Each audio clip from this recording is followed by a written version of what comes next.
അതിന് അഭിപ്രായം ചോദിച്ചാൽ ഞാൻ പറയും ഈ സുന്നത്ത് ചേലാകർമ്മം എന്ന് പറഞ്ഞാൽ പ്രാകൃതമാണ്. കാര്യം ഇപ്പം ദൈവത്തിന് അത് വേണ്ട എന്ന് തോന്നിയാൽ 6-ാം നൂറ്റാണ്ടിലാണല്ലോ ഇസ്ലാം മതം ഉണ്ടാകുന്നത്. അപ്പോൾ അതിനുശേഷമാണ് ഇവർ ഈ സുന്നത്തും തുടങ്ങിയത്. അപ്പോൾ ദൈവത്തിന് വേണമെന്നുണ്ടെങ്കിൽ 6-ാം നൂറ്റാണ്ടിന് ശേഷമുള്ള ജനറേഷൻ എല്ലാ ആണുങ്ങൾക്ക് ലിംഗത്തിന് തൊലി വേണ്ടാതെ ശിക്ഷിക്കപ്പെട്ടാൽ മതിയല്ലോ. എന്തും കഴിയും. ദൈവത്തിന് പറ്റിയ തെറ്റ് അവസാനം തിരുത്തുന്നു. പക്ഷെ അത് അവരുടെ മതത്തിന്റെ വിഷയമാണ്. എനിക്കതിനകത്ത് അഭിപ്രായമില്ല.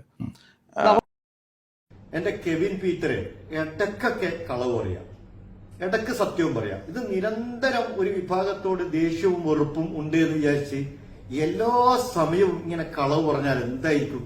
നിങ്ങളുടെ സമൂഹം നിങ്ങളെ വിലയിരുത്തുക. നിങ്ങളുടെ സമുദായത്തിലുള്ള ഇപ്പോൾ ആധുനിക തലമുറയൊക്കെ നിങ്ങളെ തള്ളൂരെ, അവർ പിന്നെ മറ്റുള്ളതൊക്കെ സ്വീകരിക്കും. അതുകൊണ്ട് നിങ്ങൾ ഇടക്കൊക്കെ സത്യം പറയണം. ഏറ്റവും ചുരുങ്ങിയത് നിങ്ങൾ നിങ്ങളുടെ ബൈബിളെങ്കിലും വായിക്കണ്ടേ?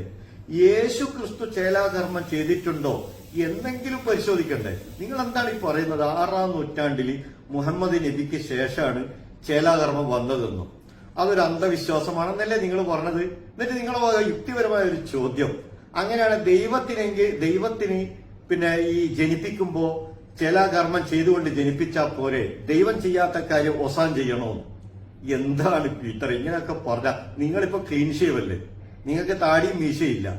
അപ്പൊ ദൈവം സർവശക്തനാണല്ലോ, ദൈവത്തിന് അറിയാലോ ഇന്നേ കൊല്ലം പീറ്റർ എന്ന് പറഞ്ഞ ഒരാൾ ജനിക്കും, അയാൾ ക്ലീൻ ഷേവ് ആയിരിക്കും, അതുകൊണ്ട് പിന്നെ താടി വരാത്ത ഒരു പീറ്ററെ ജനിപ്പിക്കാം എന്ന് ദൈവത്തിന് വിചാരിക്കാലോ. ദൈവം അങ്ങനെ വിചാരിച്ചില്ലല്ലോ, ദൈവം സർവശക്തനല്ലേ. എന്നാ കേട്ടോളൂ, നിങ്ങളുടെ ബൈബിളിൽ അബ്രഹാം പറഞ്ഞതായിട്ട് ഒരു ഉടമ്പടി പറയുന്നുണ്ട്. ഞാനത് കേൾപ്പിക്കാം. ഉൽപ്പത്തി പുസ്തകത്തിലെ 17-ാം ഭാഗത്തെ 9-ാമത്തെ വാക്യം. ഉൽപ്പത്തി പുസ്തകം 17 പരിച്ഛേദനം എന്നാണ് തലക്കെട്ട്. ദൈവം അബ്രഹാമിനോട് കൽപ്പിച്ചു. ആര്? ദൈവം.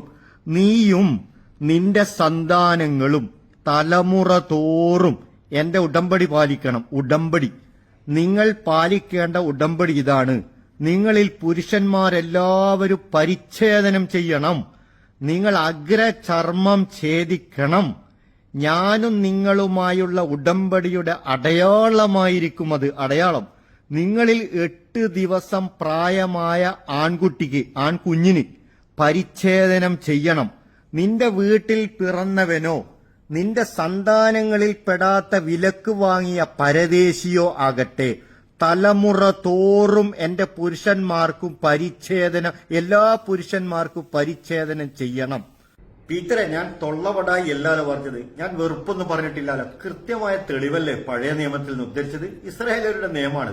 അബ്രഹാമിന്റെ തലമുറകളോളം. അബ്രഹാം മുഹമ്മദിന്റെ മുമ്പാണല്ലോ. എന്തിനാണ് നിങ്ങൾ കളവ് പറയുന്നത്? 6-ാം നൂറ്റാണ്ടിൽ തുടങ്ങിയതാണ്. ഇനി പുതിയ നിയമത്തിലുണ്ടോ? യേശു ക്രിസ്തുവിനെ ചേലാകർമ്മം ചെയ്തിരുന്നോ? ലൂക്കാ പുസ്തകത്തിലെ 2-ാം അധ്യായത്തിലെ 21-ാം വാക്യം പരിശോധിക്കാം. പരിച്ഛേദനം, സമർപ്പണം. ലൂക്കാ പുസ്തകം. ശിശുവിന്റെ പരിച്ഛേദനത്തിനുള്ള അഥവാ ചേലാകർമ്മത്തിനുള്ള 8-ാം ദിവസം ആയപ്പോൾ, അപ്പൊ 8-ാം ദിവസം ആയാൽ ചേലാകർമ്മം ചെയ്യണം.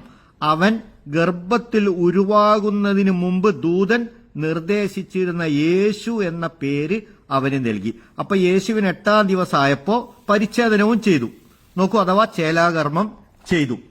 എന്താണ് കെവിൻ പീറ്ററെ, ക്രൈസ്തവ സമൂഹം മുഴുവനായും ഇപ്പൊ എന്തായി? നിങ്ങളൊക്കെ തള്ളിയാ പിന്നെ നിങ്ങളൊക്കെ എന്തിനു പറ്റൂ? അപ്പൊ യേശു മുസ്ലിമാണെന്നല്ലേ നിങ്ങൾ ഇപ്പൊ പറഞ്ഞിരിക്കുന്നത്? യേശു അന്ധവിശ്വാസിയാണോ? അബ്രഹാമിന്റെ ഉടമ്പടി മുഴുവനും അന്ധവിശ്വാസമാണോ? വളരെ കൃത്യമായ രേഖയോടുകൂടിയല്ലേ ഞാൻ സംസാരിച്ചത്.